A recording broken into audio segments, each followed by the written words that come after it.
This is the drive home with Zac, Charlie, and TT for the Millwall drive home.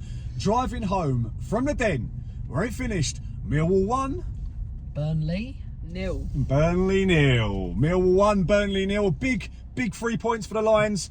3 wins on the bounce. We're back. I'm sure some of you have missed you. I'm sure missed us. I'm probably sure some of you haven't. But before we go any further, obviously we'll have to explain why we haven't been at a few games this season. My wife's had ongoing health issues that she needs me more than Millwall, so sometimes we're not at games that we normally would have been at. But yeah, my wife comes first, and I'm not going to always watch what you're thinking there. So yeah, need to look after her sometimes and be with her. That's far more important than anything else. And the other thing I want to say is I caught up with a lady today, and I found out about the tragic news of a diehard Millwall fan that used to go home and away, used to enjoy spending time with him, you know, away from home. Kevin Fitzgerald tragically passed away in May from sepsis. So I found out about that before the game, and ironically it was my mum's birthday today, and she passed away a few years ago at the age of 54. So I think we were destined to win. Oh, and it's Poppy Day as well, it's Remembrance Sunday, and no one does Remembrance Sunday like Millwall. So yeah, taking all that into account, a very, very good performance, a very well-deserved win. I felt that Burnley started the game, you know, on the front foot, as you would expect a team with the amount of, you know, quality and money in that lineup. You'd expect them to dominate possession and create chances, and to be fair to them, they did. We started off with I think it was an unchanged lineup from the Plymouth game.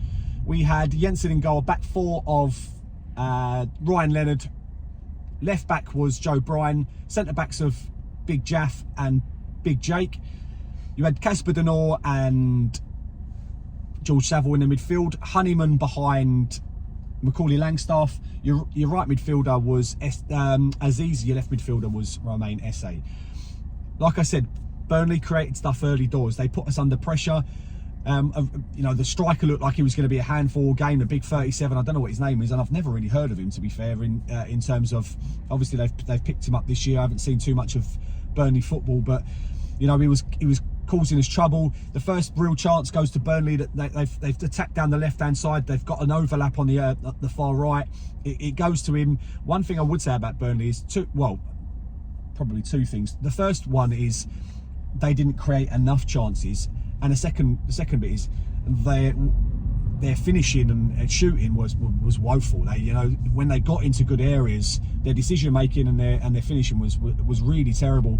I don't think Jensen has to make a save in the entire game, and for a team like Burnley, up in fourth in the Championship, they'll be very disappointed with that, I'm sure. But yeah, so they create the first chance. The second chance again goes to Burnley. It's a really good turn on the edge of the box by the 37, as I've mentioned. He sent Cooper for a hot dog, and then drills the ball just past the post on the right hand side. Again, I would say he's got to hit the target. You know, there's no point in doing all that work and getting into an area and then not hitting the target. It's very frustrating. But it's, you know, we then weathered that initial storm, like I said, that initial 15 minutes. And we then come into the game. Aziz starts getting on the ball, Denor and Saville winning balls in the midfield, and we finished the half the better team. In fact, like I said, for the second 20 minutes of the first half, we probably, I wouldn't say dominated, but we looked the more likely team to score. And do you remember the first chance we created, or do you want me to go through it? Not sure. You can't think of it, so. See, people tell me that he's got to talk more often, and then I give him an opportunity to talk, and he doesn't remember. That's why I do it. Even though I'm driving, I can still remember the game. But he tops me up. So the first real chance, a ball from the right. To be fair, we looked well before we go to that chance. Probably now it's time to do ref watch. I can't remember his name, but he was absolutely dreadful. Charlie in the back is an Arsenal fan, I would say, but he goes to you know, he loves coming to watch football. Even he told me when it was coming out, the ref was absolutely woeful, and he really was. There's the biggest decision in the first half, from a corner. I think it was from a corner. It might have even been from a free kick. But 2 players are wrestling Jake Cooper. 2 of them are on him, dragging him to the floor, and somehow the referee has looked at that and thought, you know, who's making the foul? Jake Cooper's at least 5 inches taller than both of those players. And for some reason, he seems to think that Cooper's going to want to be the one that fouls there. He's definitely pulled down. It should have been a penalty. It wasn't given. The linesman then decides that he wants to, you know, spend more time wasting than any football player I think I've ever seen. You know, like, mate, if you're injured, just go off. But he was doing squats. He was doing lunges. I thought he was doing a fitness video at one stage. But he had to go off. But some really baffling decision. It felt like one of those games where, I know, listen, I'm a biased Millwall fan, fact, but every 50-50 decision, and sometimes you're looking and thinking, how has he given that? And then how was he not given one to us? But anyway, we didn't get a penalty. The first chance created from Millwall was from the right. Macaulay Langstaff gets across his man, a header towards the top left-hand corner, and James Trafford has made an unbelievable save. To be fair, I say it's unbelievable. It's in an unbelievable area of the goal, and he does well to get there.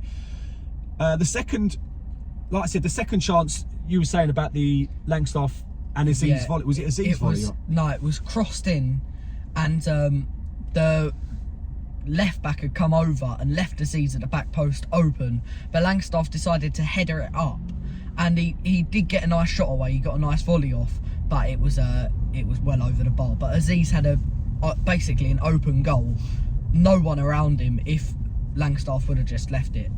Did we also have, was that the one right at the end of the half where Aziz, from a corner, we nearly looked like it was going in, and it came back to Aziz. Yeah. Aziz about 10 yards out on a swinging volley, and is that a different chance? Yeah, that's different. So we had another chance. To be fair, like I said, creating chances from Millwall, most of them coming from set pieces, don't get me wrong, but you know, he's swiveled on it, and it's just gone over the bar. And we go into, I'd say we go into half time on the up. We go into half time feeling positive. Well, I certainly was feeling positive.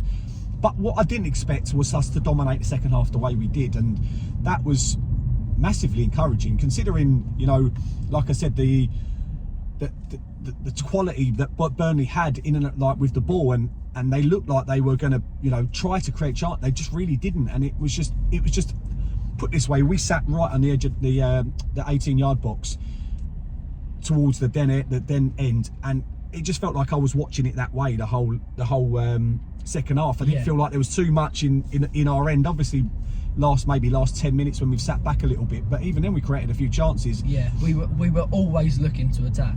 The goal comes from a really good bit of play down the right. It's a fantastic ball. You know, there's two bits of magic in one bit of play to create the goal, and it's an absolutely fantastic cross by Aziz just to the back post. And Cooper, I'm not sure what Cooper was doing there. He looked like a centre forward, but the header is one of the best headers I've ever seen. Brilliant pace, loop, dip, right into the top right hand corner, and you know, it sent the Den into absolute raptures. It was you know, allowed Den today. Like I said, Memorial, the Remembrance game, we always respect well, and we get up for that kind of game to show our respects. And it, you know, I think we really got behind the team today. You know, the No One Likes Us was really loud. The Monk chant was really loud. It was just a good place to be, and like we did create a few more chances after that. Like I said, Burnley had a lot of the ball without really doing much in it. I can't remember any chances in the second half from Burnley, except from a couple pop shots that went well over the bar. Obviously, we made 4 changes. McNamara came on for Brian, who looked very concussed. Yeah, he did. I think him and Tanganga knocked each other out. It was the closest a Burnley player got to winning a header in the box. The fact that 2 Millwall players challenged each other. But yeah, we were. I can't really remember too many chances. The chances for us have now completely gone from me, but I know we definitely created more than that. I remember the Casper Denor had a chance. It was played back to him, and he hit it over the bar. Probably should have got it on target. Like I said, it probably was a game of a few chances, but a game where we pretty much dominated the second half. There was some good moves. There was some good play. Zac, who's your man of the match? It's out of 2. No, it's out of 1. It's Casper Denor. He worked his nuts off. He's changed it. Charlie's changed it. Charlie said. I can't remember who you said, but you definitely weren't Denor. No. I thought Denor was the man of the match. I'm not disputing that with you whatsoever. It's just I said Aziz played well, but I thought Denor was the man. Oh, that's who I thought you. All right, fair enough. So you've got Denard. Charlie, who's your man of the match? Denard, he was just on the end of absolutely everything. Yeah. He was here, there, and ever.